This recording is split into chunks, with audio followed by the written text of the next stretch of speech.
മൂലപ്പുരമൊക്കെ മാറി പിടിയില്ല, നല്ല മാർക്ക് പഠിക്കണം. അതിനുള്ള സമയം ഞാൻ ചെയ്തുതരാം. പഠിക്കണം, പഠിച്ചാലേ വരും. ചുമ്മാ വരത്തില്ല. അതിന് പഠിക്കാൻ നീ പുസ്തകം തുറന്നു നോക്കുന്നില്ല. നിഗൂഢമായ ചില ലക്ഷ്യങ്ങളുമായി മുമ്പോട്ട് പോയിരിക്കുന്ന ഒരു പെൺകുട്ടിയായിട്ട് വരിക നീ.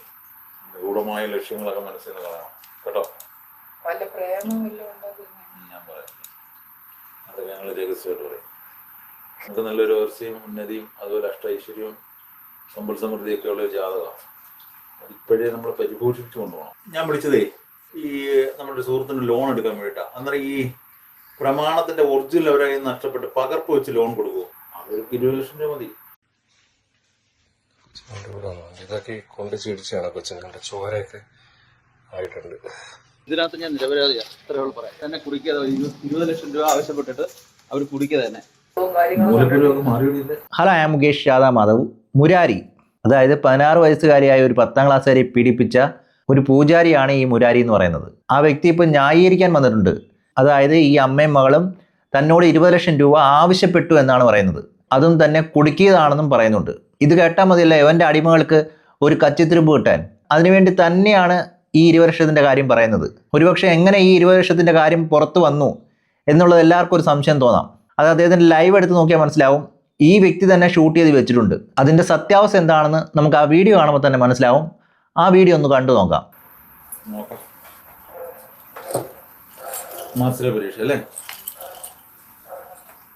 എനിക്കൊരു ചെയ്തു തരാൻ പറ്റുമോ? ഒരു വീടിന്റെ വസ്തുവിന്റെ യഥാർത്ഥ പ്രമാണം എന്റെ ഹസ്ബൻഡ് ഭ്രാന്താളവുന്ന സമയത്തിനുള്ളിൽ കീറിയെന്ന് കളഞ്ഞു. ചെറുതായിട്ട് കീറി കളഞ്ഞയാള്. അങ്ങനെ അത് ഇവിടെ വ്യക്തമാണ്. ആ അമ്മ പറയുന്നുണ്ട് ലോൺ എടുക്കാൻ വേണ്ടിയാണ്. അതായത് അവരുടെ ഭർത്താവ് കുടിച്ചിരിക്കുന്ന സമയത്ത് അങ്ങാണ്ട് ആ പ്രമാണം കീറിക്കളഞ്ഞു എന്നാണ് പറയുന്നത്.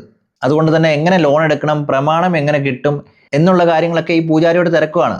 ആ സമയത്താണ് ഈ പൂജാരി ഓരോ കാര്യങ്ങളും ചോദിച്ച് എത്ര ലക്ഷം രൂപ വേണം, വേറെ എന്തെങ്കിലും കുഴപ്പങ്ങളുണ്ടോ എന്നൊക്കെ ചോദിച്ച് മനസ്സിലാക്കുകയാണ് ചെയ്യുന്നത്.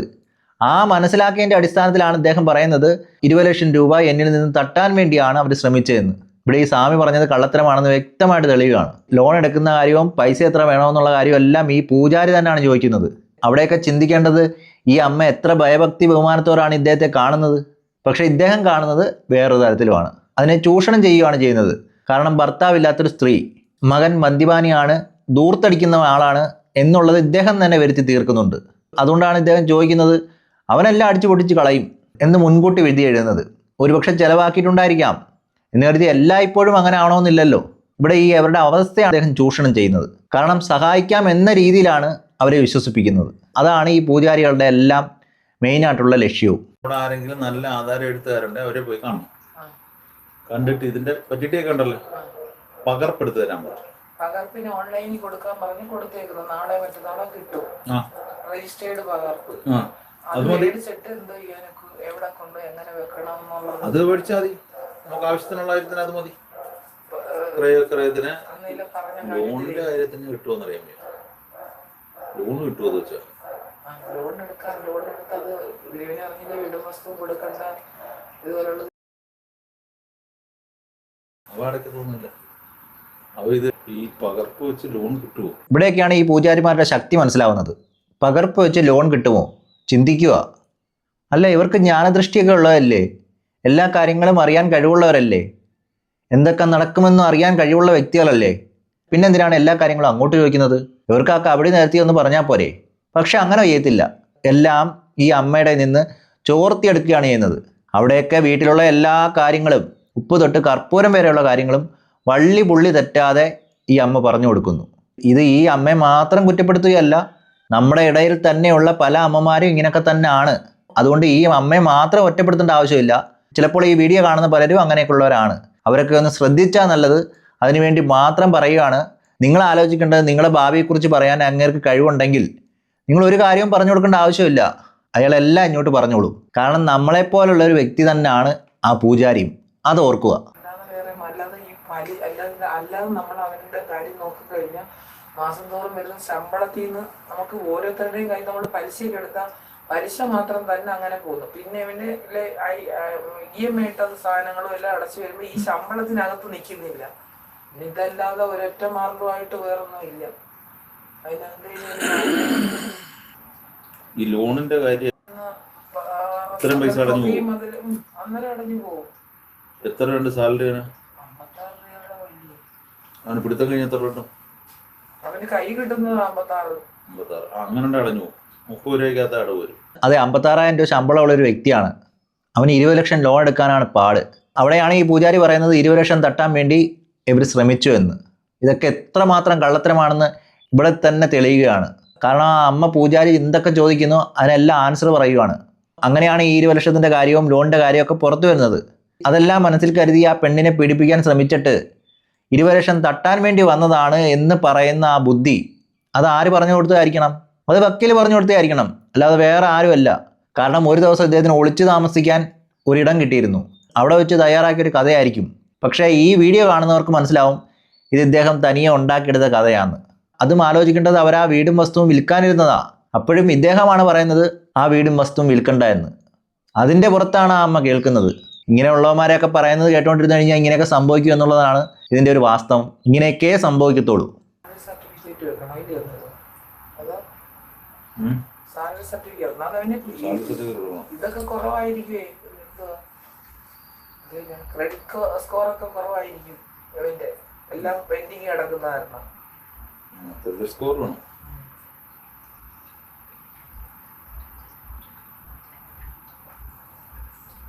വിവാഹമോ മറ്റു കാര്യം എന്തെങ്കിലും പറഞ്ഞ് വേറെ അങ്ങനെ കിട്ടുമോ? അവരുടെ അച്ഛൻ മരിച്ചുപോയി, അതിന്റെ അവകാശം ഒരു 2 പേരുണ്ട്. അവന് ഇപ്പൊ നിലവിൽ കുഴപ്പമില്ല. അത് ഇനി അതൊന്നും ചെയ്യാതിരുന്ന അവൻ വലിയ കുഴപ്പത്തിലോട്ട് പോകും. ഇവിടെ ഈ അമ്മ അറിയാതൊരു കാര്യം ചെയ്യുന്നുണ്ട്. അതായത് തൻ്റെ മകനെക്കുറിച്ചുള്ള എല്ലാ കാര്യങ്ങളും അറിയാതെ ആ പൂജാരി എടുത്ത് വിളമ്പുകയാണ്. ഇതെന്താണ് സംഭവിക്കുന്നതെന്ന് വെച്ചാൽ നാളെ ആ പയ്യൻ ഒറ്റയ്ക്ക് വരും. അപ്പോൾ ഉള്ള കാര്യങ്ങളെല്ലാം ഈ പൂജാരി ഇതുപോലെ വള്ളി പുള്ളി തെറ്റാതെ പറയും. അങ്ങനെ പറയുന്നത് കേൾക്കുമ്പോൾ അവൻ്റെ മനസ്സിലൊരു വിശ്വാസം വരും. ആ വിശ്വാസം നേടിയെടുക്കാൻ തന്നെയാണ് ഇദ്ദേഹം ഇങ്ങനെയുള്ള കാര്യങ്ങൾ ചോദിക്കുന്നത്. ഇതിനുശേഷം വിശ്വാസം വരുത്താൻ വേണ്ടി ബാങ്കിലെ മാനേജരെയൊക്കെ വിളിക്കുന്നുണ്ട്. ഇവിടെ എനിക്ക് സംശയം തോന്നുന്നത് 20 ലക്ഷം രൂപ തട്ടാൻ വന്ന ആൾക്ക് ആരെങ്കിലും 20 ലക്ഷം രൂപ ലോൺ എടുത്ത് കൊടുക്കുമോ? അതിനെ സഹായിക്കാൻ നിൽക്കുമോ? അവിടേക്ക് ഈ പൂജാരി പറയുന്നത് കള്ളത്തരമാണ് എന്ന് തെളിയുകയാണ്. നമസ്കാരം. ഞാൻ വിളിച്ചതേ ഈ നമ്മുടെ സുഹൃത്തിന് ലോൺ എടുക്കാൻ വേണ്ടിയിട്ടാണ്. അന്നേരം ഈ പ്രമാണത്തിന്റെ ഒറിജിനൽ അവരെ നഷ്ടപ്പെട്ട് പകർപ്പ് വെച്ച് ലോൺ കൊടുക്കുമോ? ഇല്ലയോ? വഴിയൊക്കെയുള്ള വസ്തു. മെയിൻ റോഡ് സൈഡാ. എത്ര രൂപയുടെ അവിടെ വസ്തുവിന് വില? 1 ലക്ഷം രൂപ വിലയുള്ള സ്ഥല. 3 ലക്ഷം രൂപ. അതായത് പൂജ ചെയ്യാൻ വരുന്നവരെ കുറിച്ചുള്ള കാര്യങ്ങളെല്ലാം ഈ വ്യക്തി തന്നെ ലൈവായിട്ട് ഷൂട്ട് ചെയ്ത് വെച്ചിട്ടുണ്ട്. ആ ലൈവിൽ തന്നെ എല്ലാം വ്യക്തമായിട്ട് കിടപ്പുണ്ട്. അതായത് ആ അമ്മയ്ക്ക് 20 ലക്ഷത്തിൻ്റെ ആവശ്യമുണ്ടായിരുന്നു. അതിനവരുടെ കയ്യിൽ നിന്നും പ്രമാണം നഷ്ടപ്പെട്ടു പോയി. ആ പ്രമാണം എങ്ങനെ എടുക്കും എന്നുള്ള ചോദ്യമാണ് പിന്നീട് 20 ലക്ഷത്തിലേക്ക് വന്നത്. അവിടെ എല്ലാം അതിനെക്കുറിച്ച് തിരക്കുന്നതെല്ലാം ഈ പൂജാരിയാണ്. ഈ അവൻ്റെ കുബുദ്ധി ഉപയോഗിച്ച് ഓരോ കാര്യങ്ങളും അവരിൽ നിന്നും ചോർത്തിയെടുക്കുകയാണ് ഉണ്ടായത്. എന്നിട്ട് അവൻ ഈ 16 വയസ്സുകാരിയെ ക്രൂരമായി പീഡിപ്പിക്കാൻ ശ്രമിച്ചിട്ട് മുണ്ടില്ലാതെ രക്ഷപ്പെട്ട് ഓടി എന്നാണ് നാട്ടുകാർ തന്നെ പറയുന്നത്. ആ സാഹചര്യത്തിൽ തടി തപ്പാൻ വേണ്ടി ഒരു 20 ലക്ഷത്തിൻ്റെ കണക്കെടുത്തിട്ടിരിക്കുകയാണ്. അവിടേക്ക് ആലോചിക്കേണ്ടത് പോലീസിനെ വിളിച്ചത് ആരാണ്? അത് നാട്ടുകാരാണ്. ഈ പെൺകുട്ടി ഓടിച്ചെന്ന് കയറുന്നത് തൊട്ടടുത്തുള്ള വീട്ടിലേക്കാണ്. അതും രക്തത്തിൽ കുളിച്ചെന്നാണ് പറയുന്നത്. അതിനുശേഷം നാട്ടുകാർ തന്നെയാണ് പോലീസിനെ വിളിക്കുന്നതും അറസ്റ്റ് ചെയ്യാൻ നോക്കുന്നതും. പക്ഷെ ആ സമയത്ത് ഇദ്ദേഹം മുങ്ങി. അതും ഉടുതുണി പോലും ഇല്ലാതെയാണ് മുങ്ങിയെന്നാണ് പറയുന്നത്. അങ്ങനെയുള്ള ഒരാളെയാണ് പലരും ഇപ്പോൾ സപ്പോർട്ട് ചെയ്യുന്നത്. ഒരുപക്ഷെ അവിടെ ഒന്ന് ചിന്തിച്ചാൽ മാത്രം മതി. മുൻകൂട്ടി പല കാര്യങ്ങളും പ്രവചിക്കാൻ കഴിയുമായിരുന്നെങ്കിൽ ഇങ്ങനൊരു അവസ്ഥ ഉണ്ടാവുമെന്ന് എന്നേ മനസ്സിലാവുമായിരുന്നു. അവിടെ തെളിയുന്നത് എന്താണ്? ഇതുപോലുള്ള കള്ളന്മാരുടെ കള്ളത്തരങ്ങളാണ്. ഇവിടെയൊക്കെ ആ അമ്മയെ പൂർണ്ണമായിട്ടും എല്ലാവരും കുറ്റപ്പെടുത്തുന്നുണ്ട്. പക്ഷെ ഓർക്കണം, ഇതുപോലെ ഈ അമ്മയെപ്പോലെ പൂജാരിയുടെ അടുത്ത് കാര്യങ്ങൾ അന്വേഷിക്കാൻ പോകുന്ന പല അമ്മമാരും നമ്മുടെ ഇടയിൽ തന്നെ ഉണ്ട്.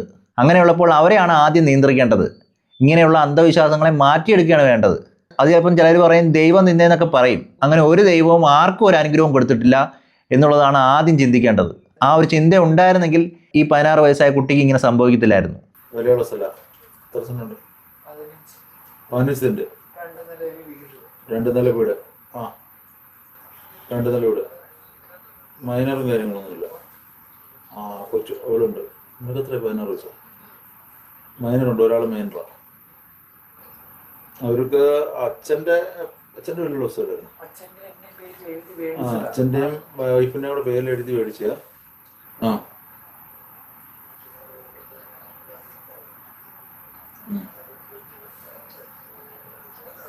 വരും. ഇത് സ്ഥലമാണ്.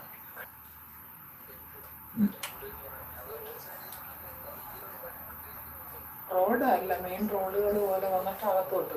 മെയിൻ റോഡ് വന്നിട്ട് അകത്തോട്ടാ. ഇവിടെ ലോറി വരുന്ന വഴിയല്ലേ? ആന്ന് 13 സെന്റ്. നോക്കാം നമുക്ക്. Okay okay. മൈനറിന്റെ പേര് മാറ്റണം. മൈനറിന്റെ പേര് അങ്ങനെ കാണിച്ചാലും വേണ്ടിയിരുന്നു. നോക്കാം. ഇതിപ്പം പുള്ളി പറയും. ഇതൊരു ബാങ്ക് മാനേജരാ. അപ്പോൾ അവർ ബാങ്ക് ചെയ്തില്ല, വേറെ ഏതെങ്കിലും ബാങ്ക് നോക്കാം. അതെ, ആ വസ്തു വിറ്റാൽ തന്നെ ഏകദേശം 45 ലക്ഷം രൂപ കിട്ടും. അതായത് സെന്റിന് 3 ലക്ഷം രൂപയുണ്ട്. ഏകദേശം 15 സെന്റ് ഉണ്ടെന്നാണ് പറയുന്നത്. അതും ഇരുനില വീടെന്നൊക്കെയാണ് പറയുന്നത്. അങ്ങനെയുള്ളപ്പോൾ ആ വസ്തു വിറ്റാൽ തന്നെ അവർക്ക് 20 ലക്ഷമൊക്കെ വാങ്ങാൻ ഈസിയാണ്. അതും അല്ലെങ്കിൽ 19,000 രൂപ സാലറി ഉള്ള ഒരു മനുഷ്യൻ, അവന് ലോൺ എടുത്താൽ തീരാവുന്നതേ ഉള്ളൂ. അങ്ങനെയുള്ളപ്പോൾ ആ വസ്തുവും വീടും വിൽക്കണ്ട എന്ന് പറയുന്നത് ആരാണ്? ഈ പൂജാരി തന്നെയാണ്. അവരെ ലോൺ എടുക്കാം, പിന്നീട് വിളിക്കാമെന്ന് പറയുന്നതും ഈ പൂജാരിയാണ്. അങ്ങനെയുള്ളപ്പോൾ 20 ലക്ഷം രൂപ തട്ടേണ്ട ആവശ്യം അവർക്ക് എന്താണ്? അതിൽ നിന്ന് തന്നെ വ്യക്തമാണ് ഇവിടെ ഇവരെ കുടുക്കാൻ വേണ്ടി പൂജാരി ഉണ്ടാക്കിയ കഥയാണെന്ന്. കാരണം എന്തെങ്കിലും പറഞ്ഞ് നിൽക്കണ്ടേ? കുറേ ആരാധകരുണ്ടല്ലോ ഇദ്ദേഹത്തിന്, ആ ആരാധകരെ തൃപ്തിപ്പെടുത്തണ്ടേ? അതെ പറയും കേട്ടോ.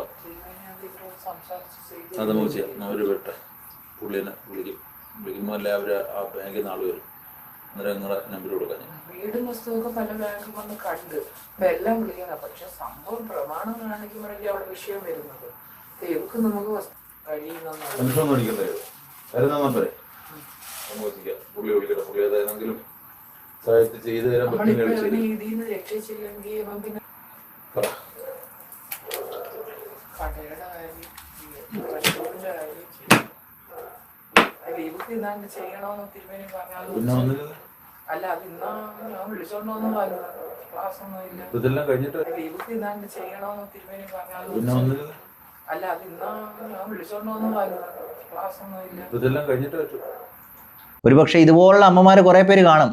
അവർക്കൊക്കെ വിശ്വാസം തോന്നുന്ന രീതിയിൽ എന്തെങ്കിലും കഥകൾ പറയണ്ടേ? അങ്ങനെ മെനഞ്ഞെടുത്ത കഥയാണ് ഈ 20 ലക്ഷം തട്ടാൻ വന്നതാണ്, ട്രാപ്പിലാക്കിയതാണെന്ന് പറയുന്നത്. അവിടെയൊക്കെ ചിന്തിക്കേണ്ട കാര്യം, ഈ പോലീസിനെ വിളിച്ചതും ഈ കംപ്ലൈൻറ്റ് പറയുന്നതും എല്ലാം നാട്ടുകാരാണ്, അല്ലാതെ ഈ കുട്ടിയോ അമ്മയോ അല്ല. അതുപോലെ തന്നെയാണ് ആ റൂമിലുണ്ടായിരുന്ന ബ്ലഡുകൾ, ആ പെൺകുട്ടിയെ ഭിത്തിയിലിടിച്ചതും ആ ഭിത്തിയിൽ രക്തക്കറയും നമ്മൾ കണ്ടതാണ്. അങ്ങനെയുള്ളപ്പോൾ ഈ പൂജാരി നിരപരാധിയാണെന്ന് പറഞ്ഞു വരുന്നവരെ വേണം ആദ്യം സൂക്ഷിക്കാൻ. അല്ല, അത് ഇന്നാ ഞാൻ വിളിച്ചോണ്ടോന്നും ക്ലാസ് ഒന്നും ഇല്ല. ഇതെല്ലാം കഴിഞ്ഞിട്ട് ഇവിടെ ആ അമ്മ ചോദിക്കുന്നുണ്ട്, ഇവൾക്ക് എന്തോ ചെയ്യണമെന്ന് സ്വാമി മുന്നേ പറഞ്ഞില്ലായിരുന്നോ? അതിപ്പോൾ ചെയ്യാനാണ് ഇവിടെ കൊണ്ടുവന്നതെന്ന് പറയുന്നുണ്ട്. അവിടെ മറുപടിയായിട്ടാണ് സ്വാമി പറയുന്നത്, ഇതെല്ലാം കഴിഞ്ഞേ ഒക്കത്തോളൂ, വെയിറ്റ് ചെയ്യണമെന്ന്. കാരണം ആ പെൺകുട്ടിക്ക് 10ാം ക്ലാസ്സിലെ പരീക്ഷ ആവാറായിരിക്കുകയാണ്. അങ്ങനെയുള്ളപ്പോൾ ഇനി കൊണ്ടുവരാൻ കഴിയത്തില്ല എന്നാണ് ആ അമ്മ പറയുന്നത്. അങ്ങനെയാണ് ആ അമ്മയും 16 വയസ്സുകാരിയും അവിടെ വെയിറ്റ് ചെയ്യുന്നത്. അത് ഈ സംസാരത്തിൽ നിന്ന് തന്നെ നമുക്ക് വ്യക്തമാണ്. ഇവന് 10ാം ക്ലാസ്സിനെ ജയിക്കുകയാണ് ചെയ്യുമോ? പഠിക്കുന്നേ ഇല്ല. ആ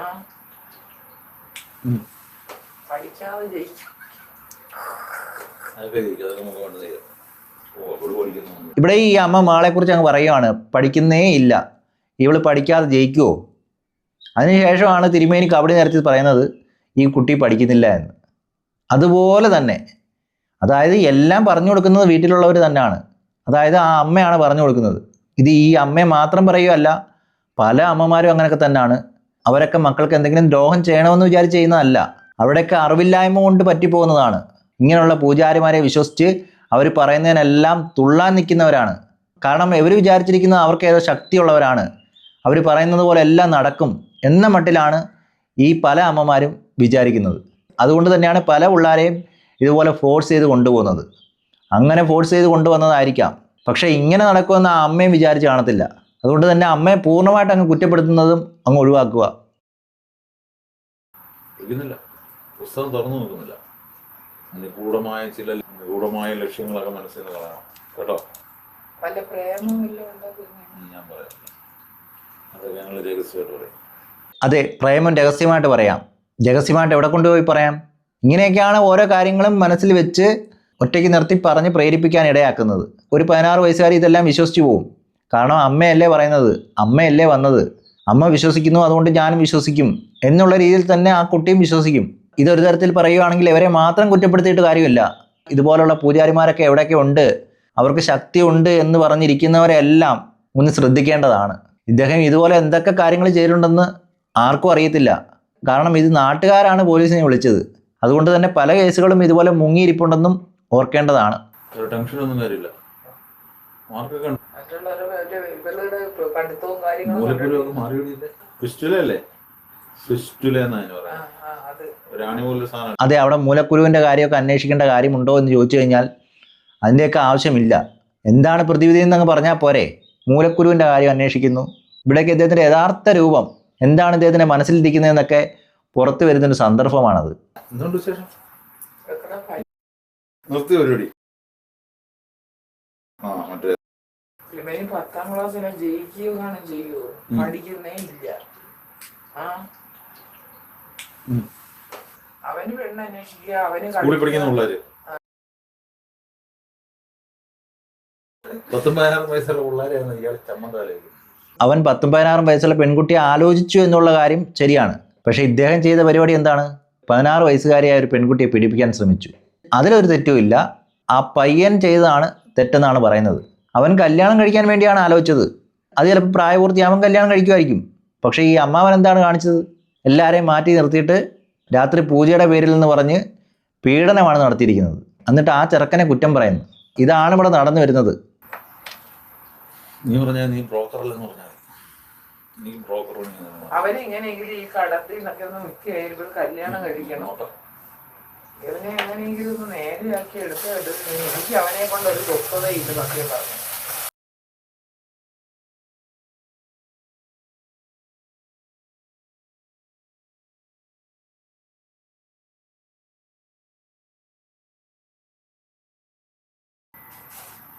എല്ലാവരും പേര് നമ്മൾ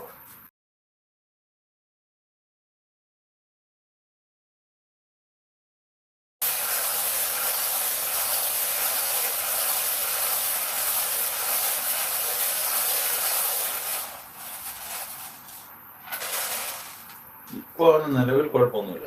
ഈ പൂജാരി പറഞ്ഞത് വിശ്വാസത്തിലെടുക്കുകയാണെങ്കിൽ ആ കുടുംബത്തിൽ ഇപ്പോൾ ഒരു കുഴപ്പമില്ല. ഇപ്പോൾ കുഴപ്പമുണ്ടാക്കിയത് ആരാണ്? ഈ പൂജാരി തന്നെയാണ്. അവിടേക്ക് ഈ പൂജാരി പറയുന്നത് തെറ്റായിട്ട് പോവുകയാണ്. കാരണം ഒരു കുഴപ്പമില്ലാത്ത വീട്ടിലാണ് ഇപ്പോൾ ഏറ്റവും വലിയൊരു കുഴപ്പമുണ്ടാക്കി കൊടുത്തിരിക്കുന്നത്. അങ്ങനെയെങ്കിൽ ഈ പൂജാരിമാരെയൊക്കെ വിശ്വസിച്ച് പോകണോ എന്ന് ആദ്യം ചിന്തിക്കുക. ഇതുപോലുള്ള വിഷമങ്ങളും കാര്യങ്ങളും ഉണ്ടാകുമ്പോൾ അതിന് പ്രതിവിധി എന്ന് പറഞ്ഞുകൊണ്ട് യവന്മാരെ കാണാൻ പോകുന്നതാണ് ആദ്യത്തെ തെറ്റ്. നിങ്ങളുടെ സമയം വേസ്റ്റാണ്. അതുപോലെ തന്നെ അവന്മാർ ചൂഷണം ചെയ്യുകയും ചെയ്യും. പലരെയും ചൂഷണം ചെയ്യുന്നുണ്ടായിരിക്കും. പക്ഷെ പുറത്തു പറയാൻ പറ്റത്തില്ലല്ലോ. സ്വന്തം ഇഷ്ടപ്രകാരം പോകുന്നതല്ലേ. കുഴപ്പമില്ല. നിങ്ങളായിട്ട് ഇനി കുഴപ്പമുണ്ടാക്കരുത്. ഇപ്പൊ വലിയതായിട്ട് ആ ഒരു ഇതില്ല. നിങ്ങളിനി അവനെ ആവശ്യമില്ലാത്ത കാര്യത്തിന് സപ്പോർട്ട് ചെയ്യാൻ പോവുകയും മറ്റുള്ള കടങ്ങൾ തീർക്കാനും നിങ്ങൾ നിൽക്കുമ്പം അവൻ വീണ്ടും അഹങ്കാരിയാവും. ഈ കൊച്ചിന് എവിടെയെല്ലാം കെട്ടിച്ചു വിടുമ്പോൾ എല്ലാം കൊടുക്കണ്ടേ? കൊടുക്കണം. പക്ഷെ ഇവനെ എങ്ങനെ നമ്മൾ നിലനിർത്തും? ഇവന്റെ ബാങ്കിൽ നിന്നൊക്കെ വിളിച്ച് ഭയങ്കര പ്രശ്നമായി. ICC ക്രെഡിറ്റ് കാർഡിലേക്ക് അങ്ങനെ 1.5 ലക്ഷം രൂപ കൊണ്ടൊന്ന് അടച്ചിട്ടുണ്ട്. ബാക്കി 10ാം തീയതിക്കകത്ത് അടയ്ക്കണം.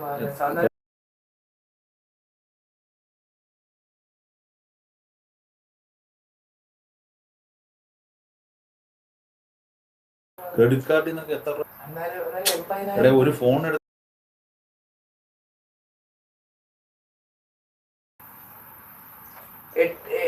60,000 രൂപ ക്രെഡിറ്റ് കാർഡ് അടച്ച് ക്ലോസ് ചെയ്യാൻ പറഞ്ഞു. അത് ഒരെണ്ണം ICICIയിലെ ക്രെഡിറ്റ് കാർഡ് ക്ലോസ് ആയി. മറ്റേ ലോൺ, പേഴ്സണൽ ലോണിനകത്ത് 3 ലക്ഷം രൂപ അടയ്ക്കാൻ പറഞ്ഞേക്കുന്നത് 1 ലക്ഷം അടച്ചിട്ടുള്ളൂ ഇതുവരെ. ഇനി ബാക്കി സെറ്റിൽമെന്റ് ആയതുകൊണ്ട് ബാക്കി 10ാം തീയതി അടയ്ക്കണം. ഇതെല്ലാം ചോദിച്ച് മനസ്സിലാക്കുകയാണ്. എന്തിനാണ്? നാളെ മകൻ വരുമ്പോൾ ഈ കാര്യങ്ങളെല്ലാം പറയണമല്ലോ. ഇങ്ങനെയുള്ള കാര്യങ്ങളെല്ലാം ഈ പൂജാരി പറയുമ്പോൾ മകൻ വിശ്വസിച്ച് പോകും. മകൻ വിചാരിക്കും ഇദ്ദേഹത്തിൻ്റെ ദിവ്യ ദൃഷ്ടി കൊണ്ട് പറയുന്നതാണെന്ന്. പക്ഷെ നടന്നത് എന്താണെന്ന് ഈ ലൈവ് കാണുന്നവർക്ക് മനസ്സിലാവും. അത് നമ്മുടെ പൂജാരി തന്നെ ഷൂട്ട് ചെയ്ത് വെച്ചിട്ടുണ്ട്. അതുകൊണ്ട് എവിടെയും പോകണ്ട, തെളിവ് അദ്ദേഹം തന്നെ ഉണ്ടാക്കി വെച്ചിട്ടുണ്ട്. വീട്ടിൽ ചെന്ന് കയറുന്നതിന് അവനെ നല്ലപോലെ ക്ലിയർ ചെയ്തിട്ട് തിരുവേനി എടുത്ത് ഞാൻ പറഞ്ഞു ആദ്യം ഇല്ലാതെ കൊണ്ടുപോയി ഒരു കല്യാണം വരാലേക്ക് സ്വയം പോയി. അന്നേരമുണ്ട് ഇത് കൊണ്ടത് കാണിച്ചത് അവിടെ അന്ന് 5 രൂപ പോലും ഇല്ല. അവൻ്റെ അമ്മ 500 രൂപ അവിടെ ഫീസ്. 500. ഞാൻ അവനടാ വെണ്ണാർ തിരുമേനി എടുത്ത് പോട്ട് വേടാ. ഇയാൾ അതൊക്കെ നോക്കിയല്ലോ ഓക്കെയാന്ന് പറഞ്ഞു. അവൻ പ്രശ്നമേ കല്യാണം ആലോചനയാണെന്നുണ്ടെങ്കിൽ നീ തിരുമേനിയുടെ അടുത്തിരുന്ന് അദ്ദേഹം പറഞ്ഞു തരും ഇത് വേണം നിനക്ക് ജീവിക്കാനാണെന്നുണ്ടെങ്കിൽ അദ്ദേഹത്തിന് പോയി കാണാൻ പറഞ്ഞു. അങ്ങനെ അന്നേരം ആ വീട്ടുകാരെ പിന്നെ ബ്രോക്കർ ചുമ്മാന്ന് പറഞ്ഞേ, ബ്രോക്കറോട് ഞാൻ രഹസ്യമായിട്ട് കാര്യം പറഞ്ഞൊരു ബ്രോക്കറോട് ഇന്ന സംഭവമുണ്ട്, ശരി ക്ലിയർ ചെയ്യാനുണ്ട് ആളിനെ, അല്ലാതെ പെട്ടെന്ന് അടിപിടിയുന്ന കല്യാണം. അത് അതിന് മുമ്പ് പറഞ്ഞതാ, എങ്ങനെയെങ്കിലും ഒന്ന് കല്യാണം കഴിക്കണം, അതല്ലല്ലേ നമുക്ക് വേണ്ടത്. നമുക്ക് എങ്ങനെയെങ്കിലും അവൻ കല്യാണം കഴിച്ചിട്ട് കാര്യമില്ല, പിന്നെ എന്റെ ജീവിതമായിരിക്കും ഇതുവരെ അച്ഛന്റെ മാർഗം. തിരിച്ചത് ഇങ്ങനെ ഇരിക്കുന്നു കടയിൽ കയറി. അഞ്ച് എന്താണ് തിരുമേനി പിന്നെ അടിച്ചോ വന്ന രക്ഷണങ്ങൾ. ഒരു തരത്തിൽ പറയുകയാണെങ്കിൽ ഈ അമ്മ മക്കളെ നല്ലതാക്കാൻ വേണ്ടിയാണ് ചെയ്യുന്നത്. പെൺകുട്ടിക്ക് പരീക്ഷയ്ക്ക് മാർക്കില്ല, പെൺകുട്ടി തോറ്റുപോകുമോ എന്നുള്ള ഭയം, മകൻ മദ്യപിച്ച് മോശമാകുമോ എന്നുള്ള ഭയം, അങ്ങനെയുള്ള പല വിഷമങ്ങളും മാറ്റാൻ വേണ്ടിയാണ് ഈ പൂജാരിയുടെ അടുത്ത് ചെന്നത്. പക്ഷെ ആലോചിക്കേണ്ടത്, നിങ്ങൾ പോയത് ഏറ്റവും മോശപ്പെട്ടൊരു വ്യക്തിയുടെ അടുത്താണ്. അതുകൊണ്ട് തന്നെയാണ് പലരും നിങ്ങളെ ഇപ്പോൾ കുറ്റപ്പെടുത്തുന്നത്. അതുപോലെ തന്നെ ഈ വീഡിയോ കാണുന്നവരും പലരും ഇതുപോലുള്ള പൂജാരിമാരുടെ അടുത്ത് പോകുന്നതായിരിക്കും. അവർ പറയുന്നതെല്ലാം കേട്ട് വിശ്വസിച്ച് നടക്കുന്നവരായിരിക്കും. അവരൊക്കെ ഇനിയെങ്കിലും മാറി ചിന്തിച്ചില്ലെങ്കിൽ നിങ്ങൾക്കും ഇതുപോലുള്ള അനുഭവങ്ങൾ വരാം. ഞാൻ വരുന്നില്ല, നീ അങ്ങ് തന്നെ പോയാൽ മതി, ഞാൻ വരുമെന്ന് തിരുമേനിയോട് പറഞ്ഞാൽ മതി ഒരു ഞായറാഴ്ച. അപ്പൊ ഇതൊന്ന് എനിക്ക് ഇത് ഇന്ന് ക്ലിയർ ചെയ്തതാണ്. ഈ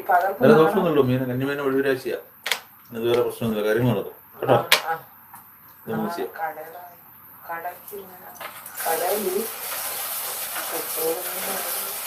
സെറ്റിങ്സിന്റെ കാര്യമൊക്കെ ഒന്ന് ക്ലിയർ ചെയ്ത്, ഈ പെണ്ണ് വേറെ കുഴപ്പമില്ല, നമുക്ക് കടയ്ക്ക് ഒരാളുണ്ട്, പക്ഷെ ഈ കടം ചോദിപ്പിച്ചിട്ട് കൂടുതലാണ്. അതാ എഴുതിയിട്ടാ കൊടുക്കുന്ന ആഴ്ച ആഴ്ച. എന്നാലും കരകയറ്റ ഒരു എനിക്ക് വളരെ അത്യാവശ്യം അവനെ രക്ഷിച്ചേ പറ്റത്തുള്ളൂ. നമ്മുടെ ഈ കണ്ടത്തെല്ലാം പോകുന്നുള്ള ഒരു പരാതി വരണ്ടല്ലോ, അതുകൊണ്ട് എനിക്ക് അവനെ രക്ഷിച്ച് തന്നേ പറ്റത്തുള്ളൂ. എവിടെ ആരെയും ഇവിടെ ഈ പൂജാരി പറയുന്നുണ്ട് എന്തായാലും ഇരിക്കുന്നു. അതായത് എല്ലാവരും പോയി കഴിഞ്ഞതിന് ശേഷം ഇതിന് ശേഷമായിരിക്കും പൂജ നടന്നത്. ആ പൂജയുടെ സമയത്താണ് ഈ പെൺകുട്ടിയെ വിളിച്ചുകൊണ്ട് ഇദ്ദേഹം ബെഡ്റൂമിലോട്ട് പോയതും അവിടെ വെച്ച് പീഡിപ്പിക്കാൻ ശ്രമിച്ചതും. അതിൻ്റെ രക്തപ്പാടുകളൊക്കെയാണ് നമ്മൾ നേരത്തെ ആദ്യം വീഡിയോയിൽ കണ്ടത്. പക്ഷേ ഇതൊന്നും അറിയാത്ത ആളുകൾക്ക് ഇദ്ദേഹം നിരപരാധിയാണെന്ന് തോന്നും. അതിനുള്ളതാണ് ആ 20 ലക്ഷം തട്ടാൻ വന്നതാണെന്ന് പറയുന്നത്. ഇവിടെ ചിന്തിച്ച് നോക്കിയാൽ മനസ്സിലാവും, ഈ അമ്മയും 16 വയസ്സുകാരിയൊക്കെ ഭയഭക്തി ബഹുമാനത്തോടു കൂടിയാണ് ആ പൂജാരി അടുത്ത് സംസാരിക്കുന്നത്.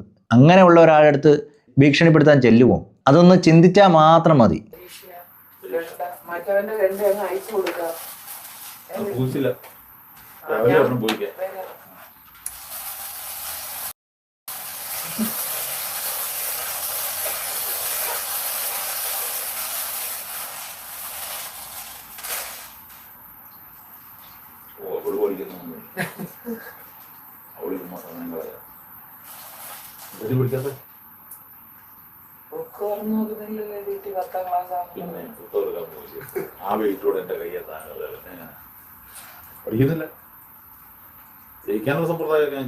ഈ പഠിക്കത്തില്ല എന്ന് പൂജാരി അല്ല ആദ്യം പറയുന്നത്, ആ അമ്മ തന്നെ പൂജാരി അടുത്താണ് ആദ്യം പറയുന്നത്, ഇവള് പഠിക്കത്തില്ല തിരുമേനി, ഒരു വക വീട്ടിൽ വന്നാൽ പഠിക്കത്തില്ലെന്ന്. അത് കേട്ടാണ് ആ കബഡി നിരത്തിയിട്ട് ഇവള് പഠിക്കത്തില്ല. ഇതാണ് പലരുടെയും കുഴപ്പം. നമ്മുടെ വീട്ടിലുള്ള എല്ലാ കാര്യങ്ങളും ഒരാളുടെ മുമ്പിൽ പോയി തുറന്നങ്ങ് പറയും, എന്നിട്ട് അയാൾ തന്നെ ഒരു പ്രതിവിധിയും കണ്ടുപിടിച്ച് തരും. അതനുസരിക്കുകയാണ് ഇവർ ചെയ്യുന്നത്. ഇതിപ്പോൾ ഇങ്ങനെ ലൈവ് അദ്ദേഹം തന്നെ എടുത്തത് കൊണ്ട് എന്തൊക്കെയാണ് ഇവിടെ നടക്കുന്നതെന്ന് നമുക്ക് മനസ്സിലായി. അല്ലെങ്കിൽ പലർക്കും നടക്കുന്നത് എന്താണെന്ന് അറിയത്തില്ല. നല്ല മാർക്ക് പഠിക്കണം, അതിനുള്ള സമയം ഞാൻ ചെയ്തുതരാം. പഠിക്കണം, പഠിച്ചാലും ഒരു ചുമ്മാറ്റത്തില്ല. പഠിക്കാതെ നീ പുസ്തകം തുറന്നു നോക്കുന്നില്ല. നിഗൂഢമായ ചില ലക്ഷ്യങ്ങളുമായി മുമ്പോട്ട് പോയിരിക്കുന്ന ഒരു പെൺകുട്ടിയായിട്ട് വരിക. നീ നിഗൂഢമായ ലക്ഷ്യങ്ങളൊക്കെ മനസ്സിൽ കാണാം കേട്ടോ. ഞാൻ പറയാം, അതൊക്കെ ഞങ്ങൾ രഹസ്യമായിട്ട് പറയും. നമുക്ക് നല്ലൊരു ഓർച്ചയും ഉന്നതിയും അതുപോലെ അഷ്ടൈശ്വര്യവും സമ്പൽ സമൃദ്ധിയൊക്കെ ഉള്ളൊരു ജാതകമാണ്. അതിപ്പോഴേ നമ്മൾ പരിപോഷിപ്പിച്ചു കൊണ്ടുപോകണം. അതെ, നല്ല ജാതകബലമുള്ള കുട്ടിയായിരുന്നു. ഇപ്പം ആ കുട്ടിയുടെ ജാതകബലം എവിടെ പോയി? അവിടെയാണ് പല അമ്മമാരും ചിന്തിക്കേണ്ടത്. നല്ല ജാതകബലമുള്ള കുട്ടികളായിരിക്കും, പക്ഷെ അവർക്ക് വീണ്ടും നല്ല ജാതകം വേണമെന്ന് പറഞ്ഞുകൊണ്ട് ചെല്ലുന്നത് ഇതുപോലുള്ള കള്ളന്മാരുടെ അടുത്തായിരിക്കും. അവർ നിങ്ങളുടെ ഉള്ള നല്ല ജാതകം കൂടി ഇല്ലാതാക്കും. അതിന് നല്ലൊരു എക്സാമ്പിളാണിത്. പഠനത്തിൽ ഒരു ശ്രദ്ധയില്ല കേട്ടോ, കൂട്ടുകെട്ട് ശരിയല്ല. രണ്ടുകൂടെ വരുമ്പോൾ എന്ത് ചെയ്യും? കൂട്ടുകെട്ട് നമ്മുടെ ജീവിത ജോലിയും ബാധിക്കും. ബാധിക്കുമ്പോൾ നമ്മൾ നോക്കിയിട്ട് കാര്യമുണ്ടോ? വീണ്ടും അതിനെക്കാട്ടി വല്ല ഓട്ടം ഉണ്ട്. അത് വേണ്ട കേട്ടോ. പഠിക്കാനൊരു സമാധാനം നോക്കും. അതിനുവേണ്ടി ഞാൻ ചെയ്തു തരാം. സാരസ്വതം നെയ്യും കൂടെ ജപിച്ചു കൊടുക്കാം. പഠിച്ചോളൂ. ഞാൻ കൊണ്ടുവരണോ അതോ അത് ജപിച്ചു ഞാൻ തരാം കേട്ടോ. ടെൻഷനൊന്നും കാര്യമില്ല. മാർക്കൊക്കെ ഉണ്ടാവുക, അതിനുവേണ്ടി നമുക്ക് ചെയ്യാം. പിന്നെ മാർക്കൊന്നും ഇല്ലാത്തവർക്ക് മാർക്കൊക്കെ ഒപ്പിച്ചു കൊടുക്കുന്ന വേലയാണ് ഇദ്ദേഹത്തിനുള്ളത്. ഇദ്ദേഹം എത്ര പേർക്ക് മാർക്ക് ഒപ്പിച്ചു കൊടുത്തു എന്നുള്ളതിന് ഒരു കണക്കൊക്കെ കാണുമായിരിക്കും. കാരണം ഇതുപോലെ മാർക്ക് കിട്ടിയാൽ ഇനി ആരെങ്കിലുമൊക്കെ ഉണ്ടോയെന്ന് അറിയത്തില്ല. പലരും മാർക്ക് കിട്ടിയത് ഇദ്ദേഹത്തിൻ്റെ ശക്തി കൊണ്ടാണെന്ന് വിചാരിച്ചിരിക്കുന്നവരും കാണും. അവരൊക്കെ ഇദ്ദേഹത്തെ സപ്പോർട്ട് ചെയ്യും. അവർക്കൊക്കെ എന്നാണ് ഇനി ബുദ്ധി ഉദിക്കുന്നതെന്ന് അറിയത്തില്ല. മനസ്സിലാക്കുന്നവർ മനസ്സിലാക്കട്ടെ, അല്ലാത്തവർ വീണ്ടും വിഡ്ഢികളാവട്ടെ.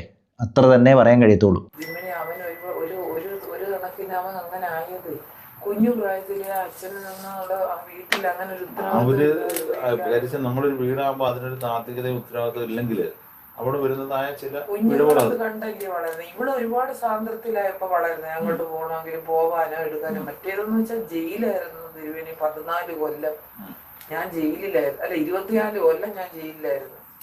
ഇപ്പോഴാ പിന്നെയും ശ്വാസം വിട്ട് ഞങ്ങൾ വെളിയിരിക്കട്ടെ. പറഞ്ഞു കേട്ടോ. പെണ്ണെ പറഞ്ഞത് കേട്ടോ. ആ പെണ്ണ് പറഞ്ഞതാണ് കേട്ടത്. ആ പറഞ്ഞു കേട്ടതിനാണ് ഇപ്പം ആ പെൺകുട്ടിക്ക് അനുഭവിക്കേണ്ടി വന്നത്. ആരൊക്കെ പറഞ്ഞതാണ് ആ പെൺകുട്ടി കേട്ടത്? സ്വന്തം അമ്മ നല്ലതിന് വേണ്ടി എന്ന് പറഞ്ഞ് കൊണ്ടുപോയതാണ്. അതായത് ആ അമ്മ വിചാരിച്ച് മക്കൾക്ക് നല്ലത് കിട്ടും എന്ന് വിചാരിച്ച് കൊണ്ടുപോയതാണ്. ആരുടെ അടുത്താണ് കൊണ്ടുപോയത്? നല്ല രീതിയിൽ പീഡനം നടത്തുന്ന ഒരു വ്യക്തിയുടെ അടുത്ത്. ആ വ്യക്തി തന്നെ ഈ അമ്മയ്ക്ക് വരെ ഇപ്പോൾ ആരോപണം നടത്തിയിരിക്കുകയാണ്. 20 ലക്ഷം തട്ടാൻ വേണ്ടി വന്നതാണ്, 20 ലക്ഷം ചോദിച്ചു, ഇവരെന്നെ ട്രാപ്പിലാക്കിയതാണെന്ന്. ഇനി അതും അനുഭവിച്ചോ, അല്ലാതെ വേറെന്ത് പറയാൻ? ഒന്ന് ആലോചിക്കുക. പല അമ്മമാരും ഇതിൽ അഡിക്റ്റ് ആയിട്ടുണ്ട്. അവർ ഇനിയെങ്കിലും സത്യം മനസ്സിലാക്കുക. നിങ്ങൾ മറ്റൊരാളിൻ്റെ അടിമയാവാതിരിക്കുക എന്ന് മാത്രം പറഞ്ഞുകൊണ്ട് ഈ വീഡിയോ ഇവിടെ നിർത്തുന്നു. അടുത്ത വീഡിയോയുമായി കാണുന്നവരേക്കും ഓക്കെ ബൈ, സീ യു.